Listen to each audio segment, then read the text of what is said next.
നമസ്കാരം, VCV ന്യൂസിലേക്ക് സ്വാഗതം. ഞാൻ VC മനോജ്. ആദ്യം പ്രധാന വാർത്തകൾ നിങ്ങൾക്കായി അവതരിപ്പിക്കുന്നത്. ഓരോ വസ്ത്രങ്ങൾക്കും ഒരു കഥയുണ്ട്. ആഘോഷത്തോളം വളർന്ന സ്വപ്നങ്ങളുടെ കഥ. Beauty silks. വാക്കുകൾ നിശബ്ദമാകുമ്പോൾ വസ്ത്രങ്ങൾ സംസാരിക്കട്ടെ.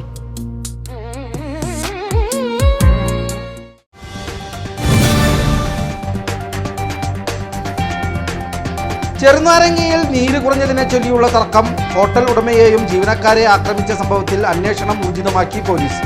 അത്താണി മിണാലൂരിന് സമീപമുള്ള സെലക്ട് ദർബാർ ഹോട്ടലിലാണ് ചൊവ്വാഴ്ച വൈകിട്ടോടെ അക്രമം അരങ്ങേറിയത്. പ്രതികൾക്കെതിരെ ജാമ്യമില്ല വകുപ്പ് പ്രകാരം കേസെടുത്ത് വടക്കാഞ്ചേരി പോലീസ്.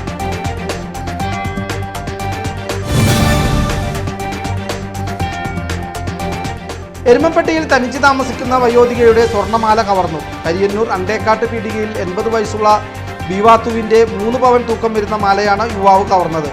കഴിഞ്ഞ ദിവസമാണ് മോഷണം നടന്നത്. പകൽ സമയത്ത് വീട്ടിലേക്ക് കയറി ചെന്ന മോഷ്ടാവ് കട്ടിലിൽ കിടക്കുകയായിരുന്ന ബീവാത്തുവിൻ്റെ കഴുത്തിൽ ഞെക്കിപ്പിടിച്ച് മാല ഊരിയെടുക്കുകയായിരുന്നു.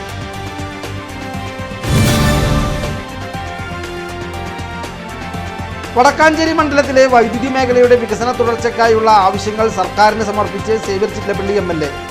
ജില്ലയിലെ വൈദ്യുതി രംഗത്തെ വികസനം ചർച്ച ചെയ്യാൻ വൈദ്യുതി വകുപ്പ് മന്ത്രി സണ്ണി ജോസഫിന്റെ അധ്യക്ഷതയിൽ കളക്ടറേറ്റിൽ ചേർന്ന യോഗത്തിലാണ് വടക്കാഞ്ചേരി മണ്ഡലത്തിന്റെ വൈദ്യുതി രംഗത്തിന്റെ വികസന തുടർച്ചയ്ക്കായുള്ള ആവശ്യങ്ങൾ സംബന്ധിച്ച സമഗ്രമായ പ്രപ്പോസൽ സേവ്യർ ചിറ്റലപ്പള്ളി MLA അവതരിപ്പിച്ചത്.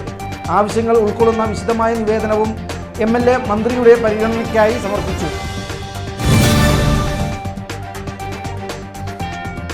ശുചിത്വ സന്ദേശവുമായി ഷൊർണൂർ റെയിൽവേ സ്റ്റേഷൻ റോഡിലെ സംരക്ഷണ ഭിത്തിയിൽ നഗരസഭ ഒരുക്കിയ ചുമർ ചിത്രങ്ങൾക്ക് മുകളിൽ പരസ്യ ബോർഡ് കെട്ടിയടച്ച് റെയിൽവേ.